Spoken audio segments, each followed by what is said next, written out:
Good evening. Tonight I want to have an unpleasant talk with you about a problem that's unprecedented in our history.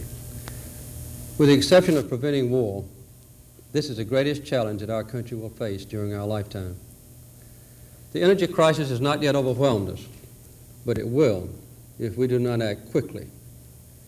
It's a problem that we will not be able to solve in the next few years, and it's likely to get progressively worse through the rest of this century. We must not be selfish or timid if we hope to have a decent world for our children and our grandchildren. We simply must balance our demand for energy with our rapidly shrinking resources. By acting now, we can control our future instead of letting the future control us. 2 days from now, I will present to the Congress my energy proposals. Its members will be my partners, and they have already given me a great deal of valuable advice. Many of these proposals will be unpopular. Some will cause you to put up with inconveniences and to make sacrifices. The most important thing about these proposals is that the alternative may be a national catastrophe.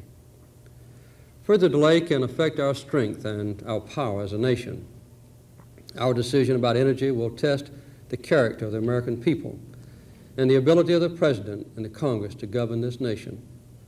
This difficult effort will be the moral equivalent of war, except that we will be uniting our efforts to build and not to destroy. Now, I know that some of you may doubt that we face real energy shortages. The 1973 gas lines are gone, and with this springtime weather, our homes are warm again. But our energy problem is worse tonight than it was in 1973 or a few weeks ago in the dead of winter. It's worse because more waste has occurred and more time has passed by without our planning for the future. And it'll get worse every day until we act. The oil and natural gas that we rely on for 75% of our energy are simply running out. In spite of increased effort, domestic production has been dropping steadily at about 6% a year. Imports have doubled in the last 5 years. And our nation's economic and political independence is becoming increasingly vulnerable. Unless profound changes are made to lower oil consumption, we now believe that early in the 1980s, the world will be demanding more oil than it can produce. The world now uses about 60 million barrels of oil a day, and demand increases each year about 5%. This means that just to stay even, we need the production of a new Texas every year, an Alaskan North Slope every 9 months, or a new Saudi Arabia every 3 years. Obviously, this cannot continue. We must look back into history to understand our energy problem. Twice in the last several hundred years, there's been a transition in the way people use energy. The first was about 200 years ago, when we changed away from wood, which had provided about 90% of all fuel, to coal, which was much more efficient. This change became the basis of the Industrial Revolution. The second change took place in this century, with the growing use of oil and natural gas. They were more convenient and cheaper than coal, and the supply seemed to be almost without limit. They made possible the age of automobile and airplane travel. Nearly everyone who is alive today grew up during this period, and we have never known anything different.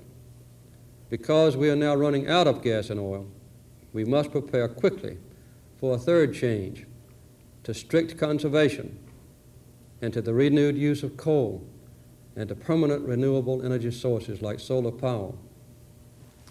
The world is not prepared for the future. During the 1950s, people used twice as much oil as during the 1940s. During the 1960s, we used twice as much as during the 1950s. And in each of those decades, more oil was consumed than in all of man's previous history combined. World consumption of oil is still going up. If it were possible to keep it rising during the 1970s and 1980s by 5% a year, as it has in the past, we could use up all the proven reserves of oil in the entire world by the end of the next decade. I know that many of you have suspected that some supplies of oil and gas are being withheld from the market. You may be right, but suspicions about the oil companies cannot change the fact that we are running out of petroleum. All of us have heard about the large oil fields on Alaska's North Slope. In a few years, when the North Slope is producing fully, its total output will be just about equal to 2 years' increase in our own nation's energy demand. Each new inventory of world oil reserves has been more disturbing than the last. World oil production can probably keep going up for another 6 or 8 years, but sometime in the 1980s, it can't go up anymore. Demand will overtake production. We have no choice about that. But we do have a choice about how we will spend the next few years. Each American uses the energy equivalent of 60 barrels of oil per person each year. Ours is the most wasteful nation on earth. We waste more energy than we import. With about the same standard of living, we use twice as much energy per person as do other countries like Germany, Japan, and Sweden. One choice, of course, is to continue doing what we've been doing before. We can drift along for a few more years. Our consumption of oil would keep going up every year. Our cars would continue to be too large and inefficient. 3/4 of them would carry only one person, the driver, while our public transportation system continues to decline. We can delay insulating our homes, and they will continue to lose about 50% of their heat in waste.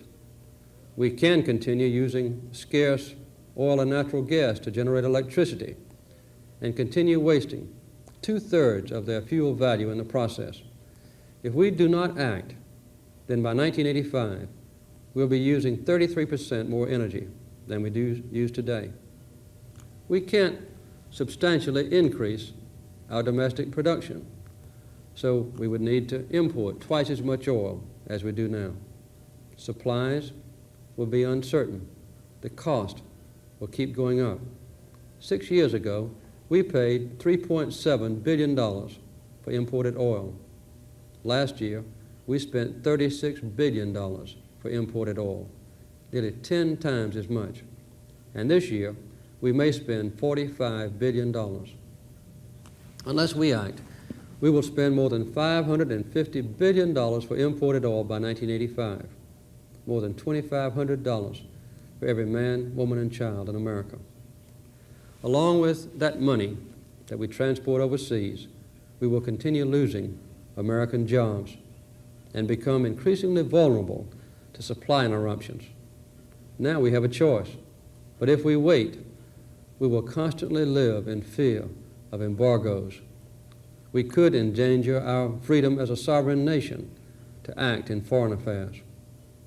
Within 10 years, we would not be able to import enough oil from any country at any acceptable price. If we wait and do not act, then our factories will not be able to keep our people on the job with reduced supplies of fuel. Too few of our utility companies will have switched to coal, which is our most abundant energy source. We will not be ready to keep our transportation system running with smaller and more efficient cars and a better network of buses, trains, and public transportation. We will feel mounting pressure to plunder the environment. We'll have to have a crash program to build more nuclear plants, strip mine and burn more coal, and drill more offshore wells than if we begin to conserve right now. Inflation will soar. Production will go down. People will lose their jobs. Intense competition for oil will build up among nations and also among the different regions within our own country. This has already started. If we fail to act soon, we will face an economic, social, and political crisis that will threaten our free institutions. But we still have another choice. We can begin to prepare right now. We can decide to act while there is still time. That is a concept of the energy policy that we will present on Wednesday. Our national energy plan is based on 10 fundamental principles. The first principle is that we can have an effective and comprehensive energy policy only if the government takes responsibility for it and if the people understand the seriousness of the challenge and are willing to make sacrifices. The second principle is that healthy economic growth must continue. Only by saving energy can we maintain our standard of living and keep our people at work. An effective conservation program will create hundreds of thousands of new jobs. The third principle is that we must protect the environment. Our energy problems have the same cause as our environmental problems: wasteful use of resources. Conservation helps us solve both problems at once. The fourth principle is that we must reduce our vulnerability to potentially devastating embargoes. We can protect ourselves from uncertain supplies by reducing our demand for oil, by making the most of our abundant resources such as coal, and by developing a strategic petroleum reserve. The fifth principle is that we must be fair.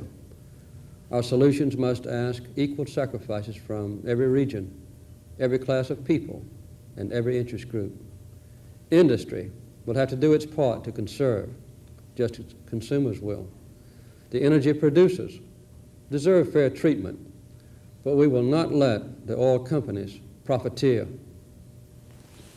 The sixth principle and the cornerstone of our policy is to reduce demand through conservation. Our emphasis on conservation is a clear difference between this plan and others which merely encouraged crash production efforts. Conservation is the quickest, cheapest, most practical source of energy. Conservation is the only way that we can buy a barrel of oil for about $2. It costs about $13 to waste it. The seventh principle is that prices should generally reflect the true replacement cost of energy. We are only cheating ourselves if we make energy artificially cheap and use more than we can really afford. The eighth principle is that government policies must be predictable and certain. Both consumers and producers need policies they can count on so they can plan ahead. This is one reason that I'm working with the Congress to create a new Department of Energy to replace more than 50 different agencies that now have some control over energy. The ninth principle is that we must conserve the fuels that are scarcest and make the most of those that are plentiful. We can't continue to use oil and gas for 75% of our consumption, as we do now, when they only make up 7% of our domestic reserves. We need to shift to plentiful coal while taking care to protect the environment and to apply stricter safety standards to nuclear energy. The 10th and last principle is that we must start now to develop the new, unconventional sources of energy that we will rely on in the next century. Now, these 10 principles have guided the development of the policy that I will describe to you and to Congress on Wednesday night. Our energy plan will also include a number of specific goals to measure our progress toward a stable energy system. These are the goals that we set for 1985: to reduce the annual growth rate in our energy demand to less than 2%, to reduce gasoline consumption by 10% below its current level, to cut in half the portion of U.S. oil which is imported from a potential level of 16 million barrels to 6 million barrels a day, to establish a strategic petroleum reserve of 1 billion barrels, more than a 6-month supply, to increase our coal production by about 2/3 to more than 1 billion tons a year, to insulate 90% of American homes and all new buildings, to use solar energy in more than 2.5 million houses. We will monitor our progress toward these goals year by year. Our plan will call for strict conservation measures if we fall behind. I can't tell you that these measures will be easy, nor will they be popular, But I think most of you realize that a policy which does not ask for changes or sacrifices would not be an effective policy at this late date. This plan is essential to protect our jobs, our environment, our standard of living, and our future. Whether this plan truly makes a difference will not be decided now here in Washington, but in every town and every factory, in every home and on every highway and every farm. I believe that this can be a positive challenge. There is something especially American in the kinds of changes that we have to make. We've always been proud through our history of being efficient people. We've always been proud of our ingenuity, our skill at answering questions. Now we need efficiency and ingenuity more than ever. We've always been proud of our leadership in the world, and now we have a chance, again, to give the world a positive example. We've always been proud of our vision of the future. We've always wanted to give our children and our grandchildren a world richer in possibilities than we have had ourselves. They are the ones that we must provide for now. They are the ones who will suffer most if we don't act. I've given you some of the principles of the plan. I'm sure that each of you will find something you don't like about the specifics of our proposal. It will demand that we make sacrifices and changes in every life. To some degree, the sacrifices will be painful, but so is any meaningful sacrifice. It will lead to some higher costs and to some greater inconvenience for everyone. But the sacrifices can be gradual, realistic, and they are necessary. Above all, they will be fair. No one will gain an unfair advantage through this plan. No one will be asked to bear an unfair burden.